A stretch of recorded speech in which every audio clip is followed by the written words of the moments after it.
महाराष्ट्र विधानसभा चुनाव में एनडीए यानी महायुति गठबंधन की प्रचंड जीत के बाद अब मुख्यमंत्री किसे बनाया जाए, इसकी चर्चा चल रही है। कहा जा रहा है कि बीजेपी, शिवसेना शिंदे गुट और अजीत पवार वाली एनसीपी यानी महायुति के तीनों दल मिलकर नई सरकार बनाने पर बातचीत कर रहे हैं, उसका फॉर्मूला तैयार कर रहे हैं। इस बीच कहा जा रहा है कि एकनाथ शिंदे वाली शिवसेना मुख्यमंत्री पद को लेकर अड़ गई है। शिंदे गुट के नेताओं का कहना है, शिंदे वाली शिवसेना के नेताओं का कहना है कि मुख्यमंत्री का पद उसे ही मिलना चाहिए और एकनाथ शिंदे को मुख्यमंत्री बने रहना चाहिए। वहीं बीजेपी इस बार हरगिज मुख्यमंत्री का पद शिंदे को नहीं देना चाहती है।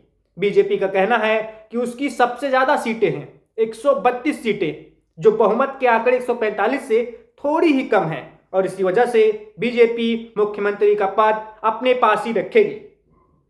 इस बीच खबर यह भी आई कि दिल्ली में बीजेपी और संघ नेतृत्व ने मिलकर, बीजेपी नेतृत्व और संघ के नेताओं ने मिलकर देवेंद्र फडणवीस का नाम तय कर लिया है।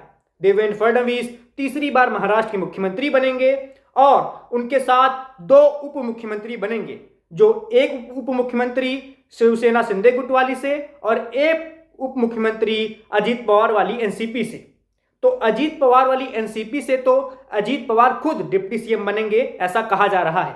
लेकिन शिवसेना शिंदे गुट से एकनाथ शिंदे डिप्टी सीएम नहीं बनेंगे, यानी एकनाथ शिंदे मुख्यमंत्री बनने के बाद उप मुख्यमंत्री नहीं बनना चाहते। वो सरकार से बाहर ही रहेंगे और अपने किसी नेता को, किसी खास नेता को, करीबी नेता को डिप्टी सीएम बना देंगे फडणवीस की सरकार में। तो एकनाथ शिंदे वो काम बिल्कुल नहीं करना चाहते।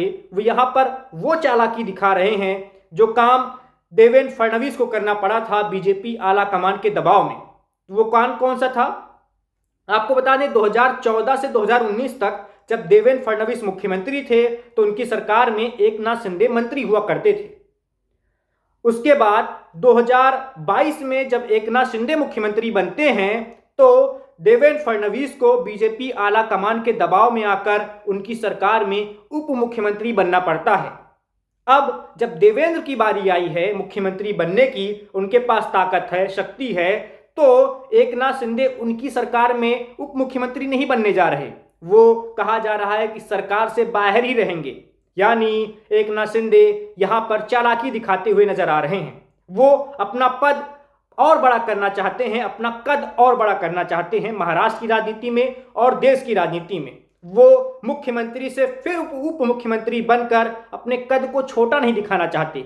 कहा तो यह भी जा रहा है कि वो भविष्य में नरेंद्र मोदी सरकार की कैबिनेट का भी हिस्सा बन सकते हैं, यानी केंद्रीय मंत्री भी एकनाथ शिंदे बन सकते हैं। तो ऐसी चर्चाएं हैं। ये सारी चर्चाएं कहां तक सही साबित होती हैं, ये आने वाले दिनों में पता चल जाएगा।